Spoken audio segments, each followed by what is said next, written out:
Welcome back to another TF Reviews video. Now, I looked on the list and I just realized who I have done. So, I decided, let's go with a Stunticon this time. And his name is Breakdown. Now, we didn't really get a lot of Breakdown. We kind of seen two different sides of him, really.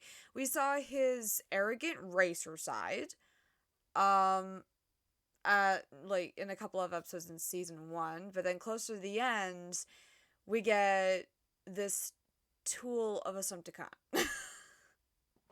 So that doesn't really say much about the character exactly. So in both scenes, we did get to see that okay, he does care for his friend 100%. Like he cares for him, but he is still kind of loyal to the Decepticons for many reasons, which I get. He's just a bloody stunticon. All they care about is racing mainly.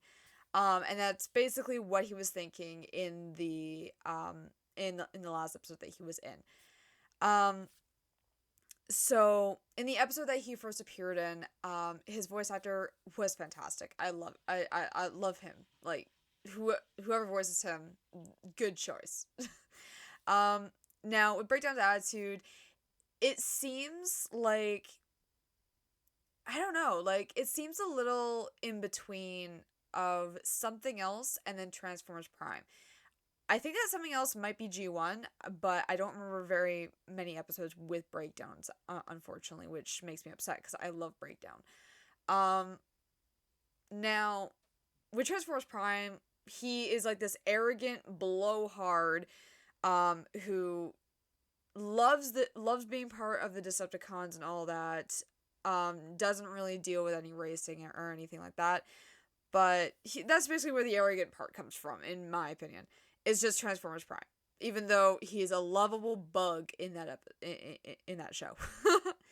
um, Now this is like I don't know what the writers were thinking. I'm not saying it's a bad thing. It's just I don't know. We get kind of mixed signals from Breakdown when he's interacting with Bumblebee in general. Like at first, like he basically played decoy, um, protecting his friend from back before the war. And I would love to see more on that relationship. I want to see more backstory. Because I want to know how these two met. I want to know what went down and what actually happened between Bumblebee and Breakdown. So obviously, when the war started, they had to pick a side, right? Bumblebee chose the Autobots, Breakdown chose the Decepticons. For whatever reason, we don't know. And I would love to see more story built on that. So I'm really hoping in season 2 we get a little bit more backstory, either from Bumblebee or just in general in a flashback episode. Um, but then we get the side of Breakdown where he cares more about his Decepticon friends than really helping to stop Mandroid. And I get it. Ghost, they're a piece of shit. We all know this. We all hate Ghost.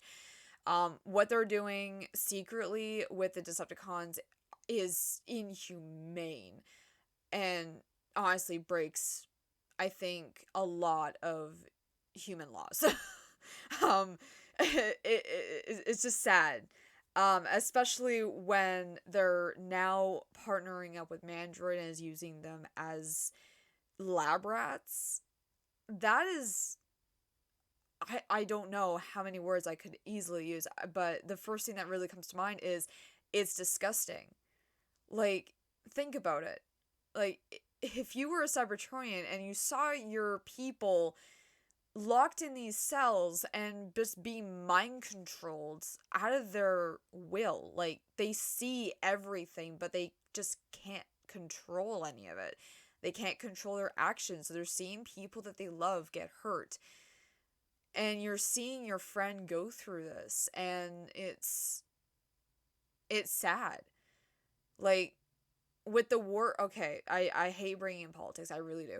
But with the war going on with Ukraine and Russia, like, it's actually a very similar situation because we have like a whack ton of Ukrainians escaping to the US and Canada, and they have actually explained their side of what is actually going on in Ukraine, like what homes have been lost, like what drills did they actually have to do, because there was bomb shelters that was there left over from World War II, have not been used. They never had to use them up until now. I guess they just kept up the maintenance due to them being close to Russia. So of course tensions were rising. But either way, like we get to see we get to hear stories from Ukrainians themselves explaining how they felt in that situation, like, and what they actually saw that the news just doesn't cover.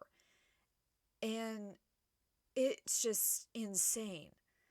And seeing this on the news for them, like watching their family and friends pretty much just get killed and try and fight for their country, it's sad because you're worried that you're not going to see them again. And like that's just heartbreaking because that's their home. That's many of their homes gone. So imagine what the Cybertronians must be feeling when they see their brethren locked up in cages. It's ridiculous and inhumane. So I hate bringing politics into this sort of thing, but that was just the best thing that really I could actually explain it that well. Um, and it's, I don't know. With Breakdown, it's, I get it, like, he has mixed feelings for really every character. He doesn't know about the Terrans, up until this last bit of season 1. Obviously he doesn't really care much about it, which, okay, that's fine. That's completely fine. I, like, all for it. The only person that really cared about the Terrans is, Tarantulas and, who was it? Shockwave. Those were really the only two that were actually interested in the Terrans, besides Megatron. We were kind of just excluding him at this point because in this case, he's not a Decepticon. He is an ally. But either way, right? Breakdown is a very confusing character, but in order for me to actually do a proper review, unfortunately, I need more from him. I need more story. I need to know his relationship with Bumblebee. Like, why are they even friends? Especially after the war technically ended. Like, I want to know, like, what's going on through his head. I need an episode with just Breakdown. I need a Breakdown solo episode because I want to know what goes on in his little noggin up there and what his connection with Bumblebee is. Because, yeah, we know, again, like, they were friends on Cybertron at some point, but at what point? Like, was it before the war? Was it during? What's what? So, but when Bumblebee mentions, like, that Breakdown, like, had a choice to join the Autobots, when was that choice? Was it, again, when the war started? Or was it, like, at a time Bumblebee had to save Breakdown and tried to push him towards the Autobots? Or did Breakdown save Bumblebee's life and then Bumblebee, again, still tried to push him towards the Autobots' side? You know? Like, and because Breakdown is still with the Decepticons, something tells me that we're gonna be seeing more Stunticons. That would be awesome, by the way. That would just be awesome to see. But I don't know. Like, at this point, nobody knows who's going to be in season 2. Like, obviously, the Terrans and Bumblebee and Grimlock now. But I want to, again, I need more story. Especially, like, with Tarantulas. Like, what happened with Tarantulas? Like, why did he split from the Decepticons in the first place? Is it because of Ghost? Or was it before? Like, because Ghost was made before the war even happened, because that's when like every military was working with the Autobots to help stop the Decepticon invasion. That was happening, and obviously we got some racial stuff going on. But we're not gonna talk about that now. But it's just, it's very confusing, and I don't know. I want to know what you guys think, cause this is just basically my own breakdown. No puns intended. um, but again, like this is just my own review of the character. Like, there's not really much to work off of, really. But again, I love that they kept the G1 colors. I love that, and just I love that they kept his face red. Just, man, that just makes me so happy. Like, even in Transformers Prime, like they kept his face red or orange or whatever it was. From G1. I think that's the only G1 aspect that they actually kept, though. But other than that, like, the tie-ins that they're bringing in from the G1 into something a little bit more modern is great, because the adults can enjoy something that they grew up with. Like, they can point out small references to the G1 cartoon, like, uh, actually, this is a good one. Like, if any of you have actually seen the 1986 G1 movie, then you understand what the key tones to Tillal, or to, what was it? To the touch was, and that was in the episode. Forgive me, I don't remember the name of the episode, but it's when Alex and the kids and the Terrans go see the Emberstone again, and he mentions "you got the touch," and then the keys go off. Like, that's a good reference, and unfortunately, G1 fans will only know that reference. So I love that the director and the animators are just putting in these little key notes, and like they're so subtle in most cases. But other than that, like, it's mainly just the color schemes. It's the way that they banter, like, towards each other, Decepticons and Autobots and all that. Like, it's so nice to see that again. And it's like, it's just really funny banter. It's not even like, it's not, half the time it's not even serious banter. It's just hilarious. And that was the point of G1. G1 wasn't really meant to be like this all serious thing. It was just meant to be a freaking joke. It was just meant to entertain kids. And that's what Earthspark is. It's to entertain kids. It's supposed to teach them certain life lessons and other stuff, like pronouns. Um, but yeah, like, that's basically just what cartoons are. So some people may disagree, like, with some of what Earthspark has shown or has done writing wise, but all in all, I think, in my own personal opinion, it's all relevant. It's all gonna be put into real life, and I really hope that some of you do understand that. It just makes me happy to know that the director and the writers actually care about this show. In other installments, like, oh dear, dear, oh man, I don't even want to say it, but oh man, forgive me. Like, the way that they wrote Energon, Cybertron, and, dare I say it, Beast Machines, it did not seem like they actually cared. It just seemed like, okay, let's continue this.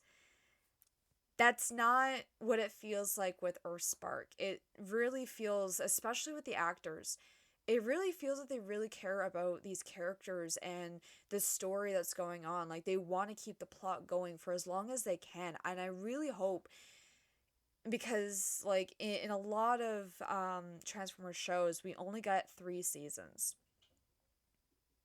which I'm really hoping for Earthspark it's not the case. I really hope that we do get more than 3 seasons for once. Well, I'm not counting Cyberverse in this case, because even though Cyberverse was technically the only show to actually have like 4 seasons, we're not counting Rid 2015 only because that was just a Starscream arc, even though it did count as a season to them. But anyway, I just I want a Transformers show that at least has more than 3 seasons, even if it's just the 4 seasons. I want the story to go on for at least a little bit longer than what it has been in the past. And I'm sorry, but 2 or 3 years, not long enough in my books. And I really hope a lot of you do agree with that. But overall, Breakdown, I think so far is a good character, but I feel like he needs some work. Mainly plot wise than writing. His writing is fantastic. It's just story wise. But anyway, that's pretty much where I'm gonna end it here, I guess. Um, and I hope you guys enjoyed this. Again, please leave your thoughts in the comments down below. I love reading your guys' thoughts. If I do get to responding, then I'll respond with something kind, not hyenas. But I always give comments a heart if I really do agree with them. 100%. And I love this one guy who keeps commenting on my videos. He is fantastic. I like how he agrees with a lot of that I'm saying, but I love how he puts a little twist with his own thoughts into his comments. This is fantastic. I don't remember your name, unfortunately, but oh man, your comments are great. But so far, yep. You guys have a good rest of your day and stay cool.